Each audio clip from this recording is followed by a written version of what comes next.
Assalamualaikum warahmatullahi wabarakatuh. Untuk materi yang kedua ini saya akan menjelaskan mengenai dasar-dasar dari naratologi. Dasar naratologi yang paling utama adalah apa sih yang dimaksud dengan suatu cerita atau story dan yang dimaksud dengan alur atau plot. Di sini saya akan menjelaskan secara rinci termasuk disertai dengan contoh-contoh. Untuk yang pertama mengenai cerita, apa sih mengenai cerita atau story itu sendiri, kenapa cerita ini bagian dari suatu ilmu naratif. Yang pertama adalah cerita adalah suatu urutan kronologis dari suatu peristiwa. Ini menurut pengertian Forster ya. Jadi suatu peristiwa bisa ditampilkan keseluruhan oleh narator, bisa juga tidak ditampilkan oleh suatu narator. Narator ini memiliki kewenangan mana yang harus saya tampilkan dan mana yang tidak harus saya tampilkan. Yang penting pengertian dari suatu story atau cerita itu adalah rangkaian dari suatu cerita, suatu urutan kronologis cerita mulai dari awal dan sampai akhir. Itu keyword pengertian dari suatu cerita. Jadi suatu cerita belum tentu bisa disebut suatu narasi. Ini perlu digarisbawahi ya. Kita ambil contoh ya, sapi itu makan rumput di kebun Pak Adi. Setiap sore sapi itu dimasukkan Pak Budiono ke kandang. Ini bisa mewakili suatu cerita karena di dalamnya terdapat semacam karakter ya. Terus bandingkan dengan kalimat yang kedua, rumah itu memiliki daun pintu berwarna hijau. Ya, kalimat yang kedua ini nggak bisa disebut suatu cerita. Ini contoh terakhir ini lebih tepat disebut sebagai deskripsi daripada cerita karena tidak adanya peristiwa yang terjadi. Peristiwa dalam sebuah cerita melibatkan sejenis makhluk hidup ya, yaitu dan ini yang dimaksud dengan suatu karakter. Dan kebanyakan suatu cerita selalu melibatkan urutan peristiwa daripada hanya suatu peristiwa. Ini yang menjadi suatu karakter bahwa suatu cerita itu adalah rangkaian dari macam-macam peristiwa, urutan kronologi dari macam suatu peristiwa. Itu yang dimaksud suatu cerita. Kalau karakter kalau di sini adalah adanya makhluk hidup.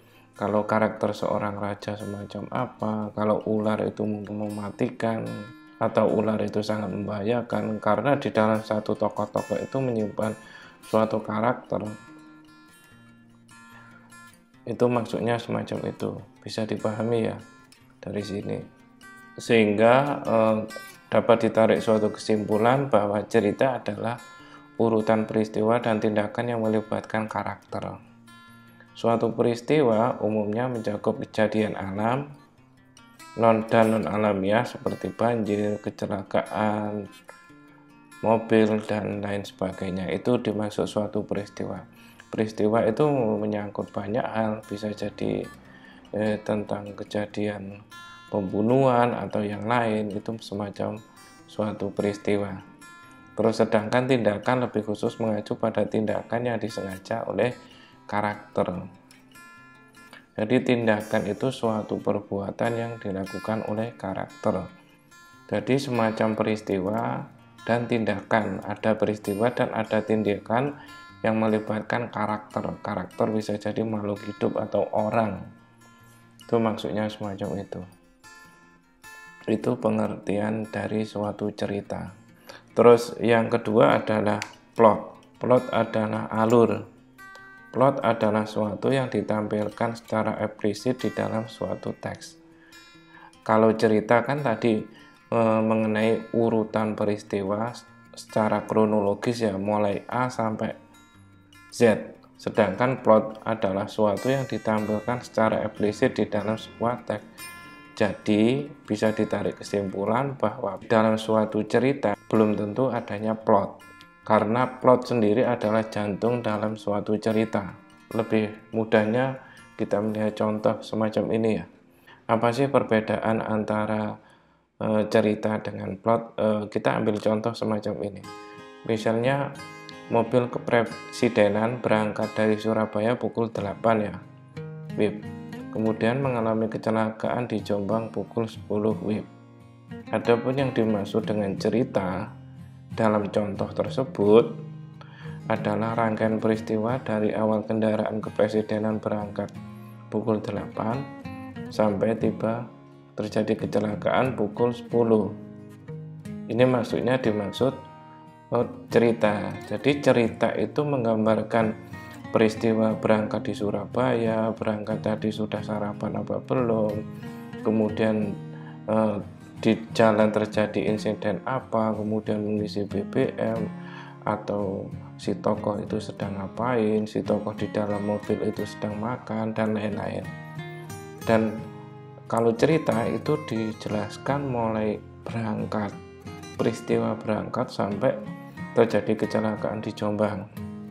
Itu maksudnya pengertian dari suatu cerita. Sedangkan plot adalah peristiwa yang ditampilkan secara eksplisit di dalam cerita. Jadi peristiwa yang menjadi menarik perhatian ketika terjadi kecelakaan adalah ya pukul 10 itu. Peristiwa yang lain sebelum kecelakaan seperti persiapan mandi, mengisi bahan bakar, terus para sopir itu makan pagi, tidak akan diceritakan dalam suatu berita. Itu maksudnya semacam itu. Jadi plot adalah jantung dalam suatu cerita. Jadi bisa ditarik suatu kesimpulan, tidak semua cerita disebut narasi kalau tidak terdapat plot di dalamnya. Jadi syarat suatu narasi adalah adanya suatu plot. Dan dalam suatu cerita belum tentu adanya plot, dan suatu cerita itu belum tentu disebut suatu narasi. Itu keywordnya semacam itu ya. Kemudian yang bisa disimpulkan dari plot itu sendiri adalah suatu urutan kronologis peristiwa yang bisa jadi dibalik. Kalau cerita tadi kan urutan kronologi suatu peristiwa itu kan harus A, B, C, D, E, F, G, harus kronologi mulai awal sampai akhir. Kalau urutan kronologi suatu plot bisa jadi itu berbalik atau flashback gitu loh. Kita ambil contoh semacam ini ya. Pada saat saya menceritakan di paragraf setelahnya, di situ saya menulis tentang penyebab terjadinya suatu kecelakaan ya. Bisa jadi si wartawan di situ menulis tentang peristiwa-peristiwa aneh sebelumnya gitu loh. Jadi sebelum terjadi kecelakaan di situ diceritakan oleh wartawan.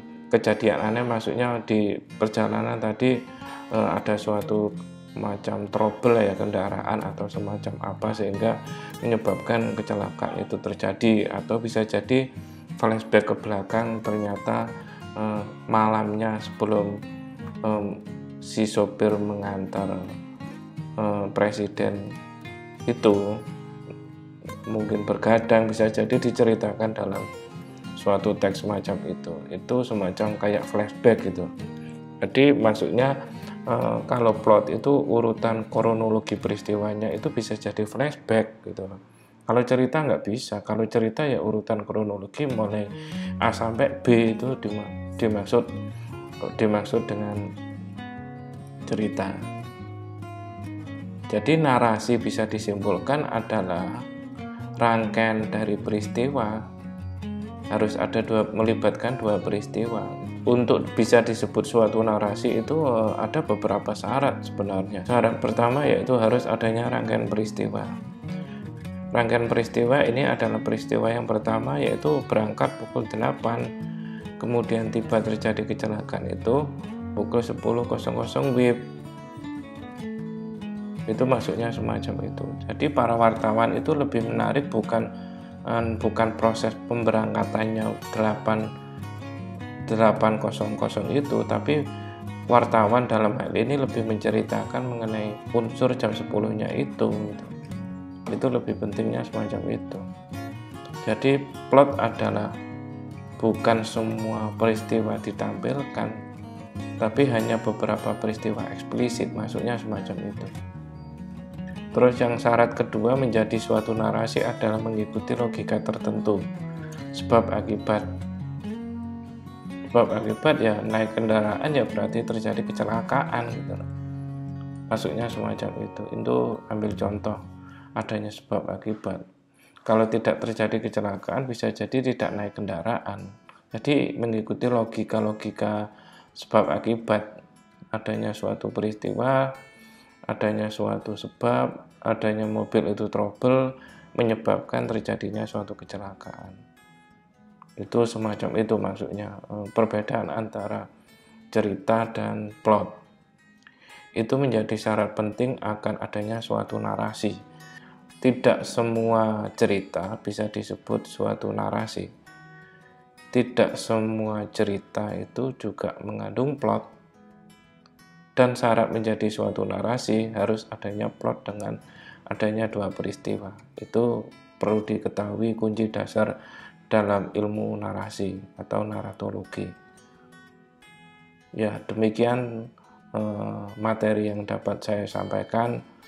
Kurang lebihnya saya mohon maaf. Assalamualaikum warahmatullahi wabarakatuh.